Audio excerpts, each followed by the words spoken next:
बिस्मिल्लाहिर्रहमानिर्रहीम सल्लु अलल हबीब सल्लल्लाहु अलैहि वसल्लम। अस्सलामु अलैकुम। मुअज़्ज़ज़ सामीन, आज की वीडियो कुर्बानी के मुतालिक बहुत ही अहम मालूमात पर मुश्तमिल है।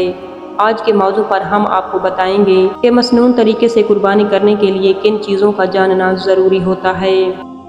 वीडियो में आगे बढ़ने से पहले मुअज़्ज़ज़ सामीन, अगर आप हमारे चैनल पर नए हैं तो हमारे चैनल को सब्सक्राइब कर लें। हलाल माल का इस्तेमाल, वैसे तो हर चीज़ ही में हलाल माल ज़रूरी है, लेकिन कुर्बानी जैसी अहम इबादत में माल का हलाल होना बहुत ही ज़्यादा ज़रूरी है, क्योंकि हराम माल से कुर्बानी करना जायज़ नहीं है।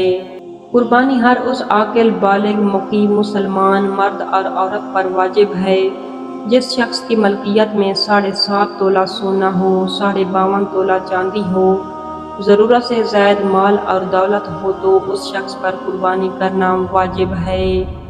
जानवर खरीदने से पहले किन चीज़ों का ख्याल रखना चाहिए?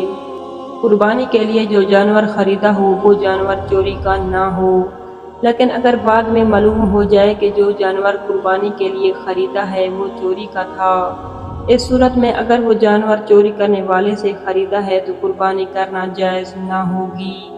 दूसरा जानवर खरीद कर कुर्बानी करना लाजिम होगा।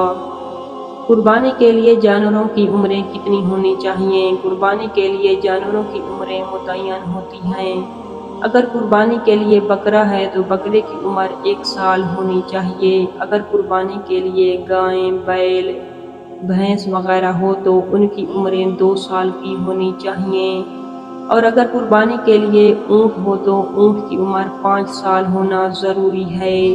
अगर जानवरों की उम्रें मुतय्यना मुद्दत से कम हैं तो उनकी कुर्बानी जायज़ ना होगी। कुर्बानी के जानवर में कोई ऐब ना हो। जिस जानवर के दांत बिल्कुल ना हो उसकी कुर्बानी करना बिल्कुल दुरुस्त नहीं होगा। अगर कुछ दांत गिर गए लेकिन जितने दांत गिरे हैं उनसे ज़्यादा दांत मौजूद हैं तो उस जानवर की कुर्बानी जायज़ है। अगर जानवर को मारने से उसके बदन पर ज़ख्म हो गया हो तो उसकी कुर्बानी जायज़ है, मगर बेहतर यह है कि ऐसे जानवर की कुर्बानी ना करें। जिस जानवर की ज़ुबान कटी हुई हो और वो जानवर घास वगैरह ना खा सकता हो तो ऐसे जानवर की कुर्बानी दुरुस्त नहीं है। जिस जानवर की पैदाइश से सींग नहीं थे या सींग तो थे लेकिन टूट गए हैं तो उसकी कुर्बानी दुरुस्त है, लेकिन अगर सींग बिल्कुल जड़ से टूट गए हों तो कुर्बानी दुरुस्त नहीं है।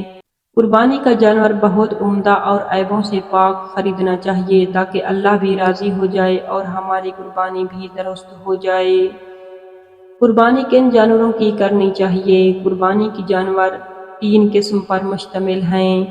पहली किस्म में ऊँट नर और मादा, इसमें 7 अफराद शरीक हो सकते हैं।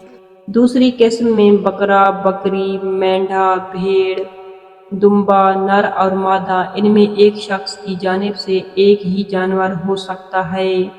तीसरी किस्म में गाय, भैंस, नर और मादा, इसमें भी 7 अफराद शरीक हो सकते हैं। इन जानवरों के अलावा किसी और जानवर की कुर्बानी दुरुस्त नहीं होगी।